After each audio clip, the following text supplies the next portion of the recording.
بسم اللہ الرحمن الرحیم۔ السلام علیکم، میں سمی ابراہیم ہوں اور آپ دیکھ رہے ہیں ہمارا یوٹیوب اور فیس بک چینل۔ بڑی امپورٹنٹ گفتگو کی ہے آج عمران خان صاحب نے، ایک بڑا اہم خطاب، اور جو ایک بڑا سوال تھا کہ وہ کون تھا۔ یہ سوال تب پیدا ہوا جب عمران خان صاحب کی حکومت کو برطرف کیا گیا نو کانفرنس کے ذریعے۔ پی ڈی ایم میں جو مختلف جماعتیں تھیں جن کے آپس میں بڑے شدید اختلافات تھے، جو آپس میں بات کرنے تک تیار نہیں تھیں، ان کو ملا کے تو ایک جو اتحاد اس نے عدم اعتماد پاس کیا عمران خان کے خلاف۔ تو اس ساری موو کے پیچھے ارشد شریف شہید نے ایک لائن بنائی، ایک ٹویٹر ٹرینڈ بنایا، اور پاکستان بھر میں یہ سوال پوچھا جاتا رہا کہ وہ کون تھا۔ بنیادی طور پر یہ سوال تھا کہ یہ جو کچھ بھی ہوا پاکستان کے اندر، ریجیم چینج اور یہ جو بھی ظلم و زیادتی ہو رہی ہے، اس کے پیچھے کون ہے، یہ وہ سوال تھا۔ اور آج عمران خان صاحب نے اس کا جواب دیا۔ بہت اہم خطاب ان کا آج قوم کے ساتھ، اور بہت کھل کر انہوں نے اس حوالے سے بات کی اور یہ بتایا کہ وہ کون تھا۔ آج اس کا انہوں نے جواب دیا اور انہوں نے بتایا کہ وہ جنرل قمر جاوید باجوہ تھے۔ اور عمران خان صاحب نے بتایا کہ شروع دن سے جنرل قمر جاوید باجوہ شہباز شریف کے حمایتی تھے اور وہ شہباز شریف کو وزیر اعظم بنانا چاہتے تھے۔ اور یہ جو ساری سازش ہوئی، سب سے پہلے تو یہ یہاں پر پلان تیار کیا گیا، اور پھر اس کے ساتھ امریکہ میں یہ بات بتائی گئی، امریکی حکام کو بریف کیا گیا، ان کو اس حوالے سے یہ انفارمیشن دی گئی کہ عمران خان جو ہے وہ امریکی مفادات کے خلاف کام کر رہا ہے، وہ امریکہ کا دوست نہیں ہے، وہ امریکی پالیسیز کی راستے میں رکاوٹ ہے، جس کی بنیاد پر امریکہ کے اندر یہ ایک پرسیپشن ڈیولپ ہوا۔ اور اس میں عمران خان صاحب پہلے بھی کہتے تھے، لیکن بار بار وہ کہہ رہے ہیں کہ پھر وہاں پر لوگوں کو ہائر کیا گیا جو بنیادی طور پر جنرل باجوہ کے اس ڈاکٹرائن کی مبینہ طور پر وہاں انہوں نے اس کا پرچار کیا، امریکنز کو کنونس کیا، اور وہ نام بھی لیتے ہیں اس حوالے سے۔ اس سے پہلے حسین حقانی صاحب کے حوالے سے بھی بات آئی کہ ان کو بھی ہائر کیا گیا،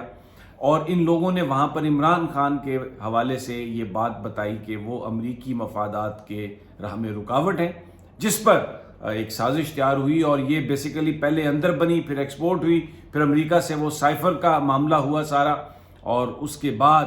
عمران خان صاحب کی حکومت کو ہٹایا گیا۔ آج بہت کلیئرلی عمران خان صاحب نے اس بات کا جواب دیا، اور یہ بنیادی طور پر ٹریگر اس لیے ہوا ہے کہ جنرل قمر جاوید باجوہ جب سے ریٹائر ہوئے ہیں وہ خاموش ہو کے نہیں بیٹھے، انہوں نے ایک باقاعدہ کمپین جاری رکھی ہے عمران خان کے خلاف، اور بار بار انہوں نے مختلف جرنلسٹوں کو، وی لاگرز کو، کالمسٹ کو مستقل بنیادوں پر رپورٹڈلی وہ ان سے ملاقاتیں کر رہے ہیں۔ لوگ ان سے ملاقات کے بعد وی لاگ بھی کرتے ہیں، کالم بھی لکھتے ہیں، لیکن اس میں بتاتے یہ ہیں کہ ان کے قریبی ذرائع نے بتایا، کیونکہ قانوناً جنرل قمر جاوید باجوہ یہ سب کچھ نہیں کر سکتے۔ اب جاوید چودھری صاحب نے کالم میں یہ سب کچھ بتایا، بڑے مشہور کالمسٹ ہیں، نون کالمسٹ ہیں۔ جنرل باجوہ کا جب موقف انہوں نے دیا کہ عمران کیوں پاکستان کے لیے بہتر نہیں تھا، عمران پاکستان کے لیے خطرناک تھا، اس لیے اس کو ہٹانا بہت ضروری تھا، اس لیے اس کو ہٹایا گیا، تو آج عمران خان یہ کہہ رہے ہیں کہ بنیادی طور پر پاکستان کے اندر سب سے بڑا مسئلہ یہ ہے کہ آرمی کا سربراہ ایک طاقتور آدمی ہوتا ہے، فوج ایک بہت بڑا ادارہ ہے، اور وہ جو کرتا ہے he can get away with that, اور کبھی کسی نے ان کے بارے میں اگر سوال کرنے کی جرت کی تو پورے کا پورا ادارہ، اس کے جو ویریس آرگنز ہیں،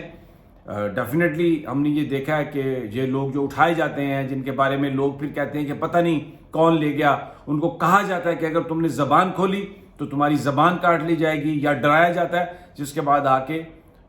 جتنے لوگوں کو بھی اٹھایا گیا، کسی نے آ کے کبھی آج تک یہ آئیڈینٹی ڈسکلوز نہیں کی کہ کس نے کس کو اٹھایا۔ تو آج عمران خان نے اپنے خطاب میں کچھ باتیں بالکل کھلے عام کہی ہیں، کچھ باتیں بٹوین دا لائنز کہی ہیں، اور اس میں انہوں نے یہ بتایا کہ یہ جنرل قمر جاوید باجوہ تھے جنہوں نے پورے ادارے کی طاقت کو استعمال کیا، اور اس وقت اگر ہم میں یہ ہمت، اگر اس وقت یہ کہا جاتا کہ کون اس میں ملوث ہے، تو پھر شاید یہ سب کچھ نہ ہو پاتا، لیکن کیونکہ طاقتور ادارہ ہوتا ہے تو اس لیے پھر کہا جاتا ہے اس کے بارے میں کوئی بندہ زبان نہیں کھولتا، اس کے بارے میں کوئی بندہ بات نہیں کرتا۔ اور ارشد شریف صاحب کا آج ان کی شہادت کا ذکر کیا، آج جو انہوں نے گفتگو کی اس میں انہوں نے بتایا کہ جس کسی نے بھی بات کی اس کو پکڑا گیا، اس کے ساتھ زیادتی ہوئی۔ تو ارشد شریف کی جو شہادت ہے آج اس حوالے سے بہت اہم بات کی ہے۔ پھر عمران خان نے جب یہ انہوں نے بتایا کہ وہ کون تھا، جو ارشد شریف کا سوال تھا، تو انہوں نے بتایا کہ وہ جنرل باجوہ تھے، آرمی کے سربراہ، اور انہوں نے اپنے اس طاقتور ادارے کی طاقت استعمال کر کے ان کو ہٹایا۔ اور اس سے وہ یہ وائس آف امریکہ کو بھی ایک انٹرویو میں انہوں نے کہا کہ اس بات کی انکوائری ہونی چاہیے۔ اس سے پہلے بھی انہوں نے گفتگو کرتے ہوئے کہا کہ جنرل باجوہ کا کیا حق ہے کہ وہ یہ فیصلہ کرے کہ کون ملک کے لیے بہتر ہے اور کون ملک کے لیے بہتر نہیں۔ انہوں نے کہا کہ یہ طاقتور، اب جنرل باجوہ صاحب اپنے آپ کو بیسٹ وہ سیاستدان بھی سمجھتے تھے، وہ اکانومی کے بھی ماہر تھے، وہ سیاسی امور کے بھی ماہر تھے، وہ ہر چیز کے ماہر تھے۔ اور شوکت ترین کے حوالے سے جو بات ہو رہی ہے جس میں حکومت نے اب یہ باقاعدہ طور پر اجازت دے دی ہے کہ ان کے بارے میں مقدمہ ان تحقیقات کی جائے، اور کہ انہوں نے آئی ایم ایف کو یہ خط لکھا تھا کہ یعنی انہوں نے صوبائی جو وزرائے خزانہ ہیں ان سے کہا تھا کہ آپ آئی ایم ایف کو لکھیں کہ ہمیں یہ ڈیل منظور نہیں، تو یہ غداری ہے اور یہ کیسے ممکن ہے۔ اور ان کے جو حامی ساتھی صحافی جو ہیں نا، وہ چھوٹے چھوٹے لفافے جو ہیں مختلف ٹاکس میں وہ آتے ہیں، آپ دیکھیں بہت سارے آپ کو مختلف چینلز کے اینکرز ایسے نظر آتے ہیں جو مختلف پروگرامز میں بیٹھتے ہیں، اس طرح جا کے بیٹھتے ہیں جیسے سیاستدان بیٹھتے ہیں۔ اور یہ مائنڈ یاد رکھیے کہ کسی کو کوئی پیسہ نہیں ملتا، یعنی یہ جو ہمارے چینلز پہ جو اینکر مختلف چینلز پر بطور گیسٹ بیٹھتے ہیں جا کے، ان کو کوئی پیسہ نہیں ملتا، لیکن یہ بات کرتے ہیں۔ اتنا اپنا کوئی بندہ ٹائم دے رہا ہے تو وہ پرسیپشن کریٹ کرنے میں کسی کی مدد کر رہا ہے، تو اس کی پرائس کیسے پے ہوتی ہے یہ مجھے نہیں پتا۔ بظاہر انہیں کچھ نہیں ملتا تو وہ سارے کے سارے اس وقت سکرین پر آ کے دھاڑ رہے ہیں، چنگاڑ رہے ہیں کہ جناب شوکت ترین کو گرفتار کیا جائے، جناب ہمارے ملک کے خلاف ہمت کیسے ہوئی کہ انہوں نے یہ بات کی۔ اور کچھ لوگ تو میں نے یہ بھی کہتے سنے جو چھاتا بردار تھے کہ جناب اگر کوئی اور ملک ہوتا تو شوکت ترین جیل میں ہوتے۔ اب میں انہیں تھوڑا سا یاد دلانا چاہتا ہوں، یہ جو اس وقت پیپلز پارٹی اور نون لیگ کے بہاف پر بڑی انہیں محبت ہے اور یہ ایجنسیوں کی زبان بول رہے ہیں،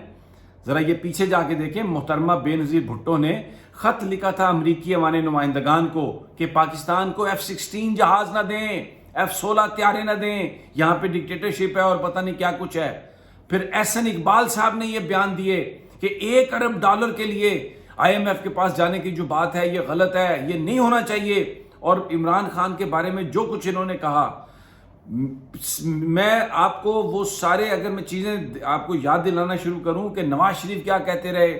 نون لیگ کے لوگ کیا کہتے رہے، پیپلز پارٹی کے لوگ کیا کہتے رہے، محترمہ بے نظیر بھٹو نے تو میں نے آپ کو ذکر کیا خط لکھ دیا تھا امریکی ایوان نمائندگان کو کہ آپ مت دیں F-16 پاکستان کو۔ وہ تو پاکستان کو ملنے تھے، کوئی ضیاء الحق کو یا کسی اور کو نہیں مل رہے تھے۔ تو آج لوگ عمران خان پر بات کر رہے ہیں جو آئی ایم ایف کی ڈیل اس لیے مخالفت کر رہا تھا کہ یہ جو ابھی آپ پر اور مجھ پہ بوجھ پڑا ہوا ہے یہ سب کیا ہے۔ تو آج عمران خان کا جو خطاب ہے اس نے اس سوال کا جواب دے دیا کہ وہ کون تھا، کون ہے۔ اور جو شہباز شریف صاحب ہیں وہ شروع سے ان کے فیورٹ تھے جنرل باجوہ کے، اور اب آپ دیکھیں شہباز شریف کو بنا تو دیا نواز شریف نے، وزیر اعظم چاہتا نہیں تھا ان کو بنانا۔ اب دیکھیں مریم نواز ان کے خلاف کیمپین کر رہی ہیں، ہر اس بندے کے خلاف کیمپین کر رہی ہیں جو شہباز شریف اور فوج کا مشترکہ آدمی تھا۔ آپ کے سامنے ہے کہ کس طرح نون لیگ کے اندر بھی یہ دو حصوں میں بدل گئی یہ چیز۔ تو اس کا مطلب ہی یہ ہے کہ یہ شہباز شریف نے، آصف علی زرداری نے، امریکنز نے، جنرل باجوہ نے، سب نے مل کر یہ کھیل کھیلا۔ مولانا فضل الرحمان بھی ان کے ساتھ، کہ جس میں شہباز شریف کو وزیر اعظم بنایا۔ نواز شریف بھی اس کو نہیں چاہتا تھا کہ وہ وزیر اعظم بنے کیونکہ اس کو یہ پتا تھا کہ یہ میری ہی جڑیں کاٹے گا۔ حمزہ بھی، اب یہ دیکھیں یہ سارا جو ہے، تو اس میں فوج کا جو سربراہ ہے اس نے اگر ایک سازش کی ہے تو انٹرنلی اس کی انکوائری ہونی چاہیے۔ عمران خان صاحب یہ ڈیمانڈ کر رہے ہیں، فوج خود اکاؤنٹیبلٹی کرے۔ اب ساری نظریں ان کی طرف ہیں، اب ساری نظریں جو ملٹری رجیم ہے اس کی طرف ہیں کہ عمران خان کی جو بات ہے کیسے اس کو وہ رسپونڈ کرتے ہیں۔ بہرحال مجھے اگلی ویڈیو تک اجازت دیجیے، انشاءاللہ جلد ملاقات ہوگی۔ اللہ نگہبان۔